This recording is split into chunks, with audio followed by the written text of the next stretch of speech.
So it's been a little while since we gave the last update on all the things going on at our Old Kentucky Homeplace. And I have been saving videos along the way, for the last few weeks. And a lot has happened. We spent a lot of time working on what we've called the guest house and making that livable, and had to get that situated first to begin with. And then we had, last I think we talked with you, we had gotten all the lumber from Kentucky Lumber, all the tongue and groove beadboard, and had unloaded that at the house, at the farmhouse. Well, over the Christmas break, Christmas weekend, the Arctic blast came through, and we had record-breaking low temperatures. I don't remember the last time we had them this low. It was in the single digits, and there was snow and ice, and Tim's worst fear came about. He had made a trip up there one day after the snow and everything had come, and we were having rolling blackouts where the power company would turn everyone's power off in a certain area for about 30 minutes. And his worst fear was that something was going on up there. The pipes would freeze, it would burst. He didn't know if the new HVAC unit in the guest house was going to be working, did everything. He just was riddled with worry. So he made a trip up before Christmas, and miraculously everything was going well, and the heat was working, the guest house was cozy. So he came back. He was going to try to turn off the water, and the water meter in the yard of the property he couldn't find it. The snow had covered everything, and he dug around and dug around and dug around, and it was so cold, single digits, freezing cold. He just stopped and said, I've got to get home. I don't need to be out here freezing to death.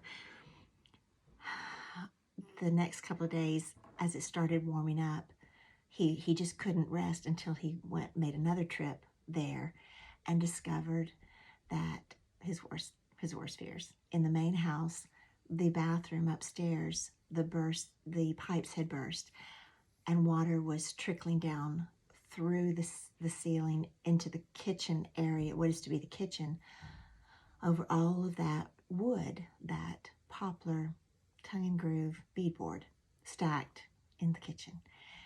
And he was sick. I've got a video clip. I'm going to show you. I'm going to piece together. I'm going to put all the snippets together, but just to give you like what you're going to be seeing as you watch the rest of this video. So he was able to sweep out all the water.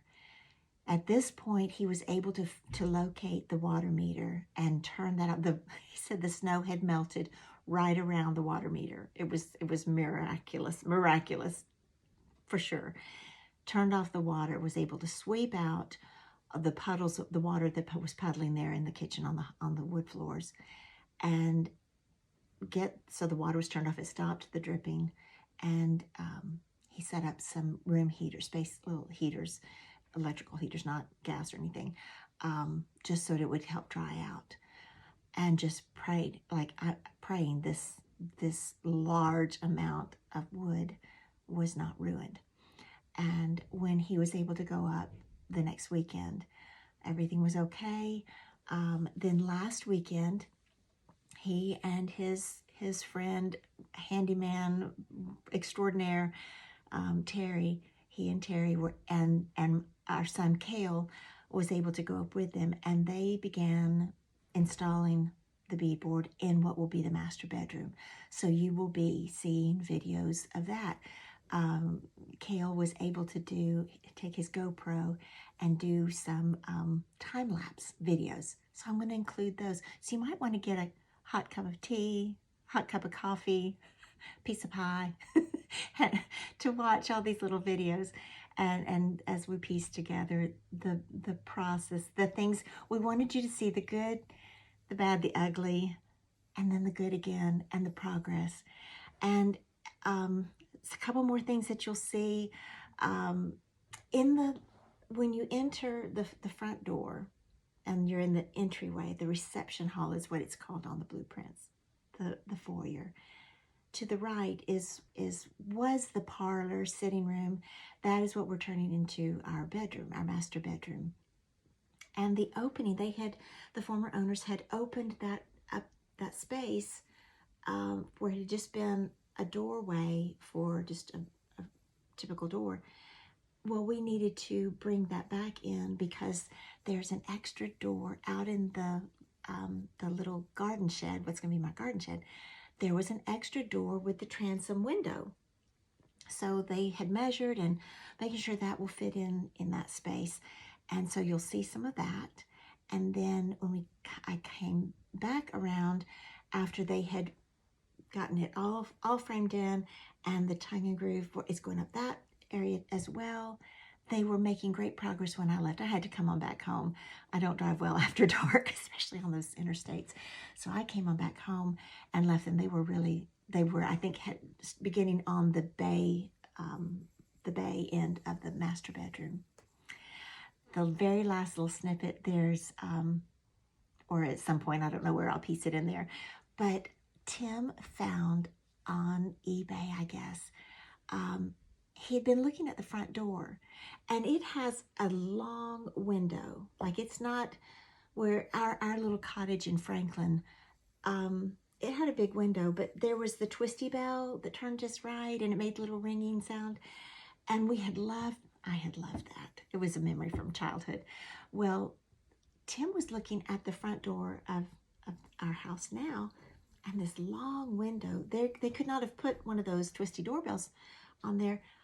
We couldn't figure out. There was a circle where the stain of the door, just where it was bare, and there was a hole.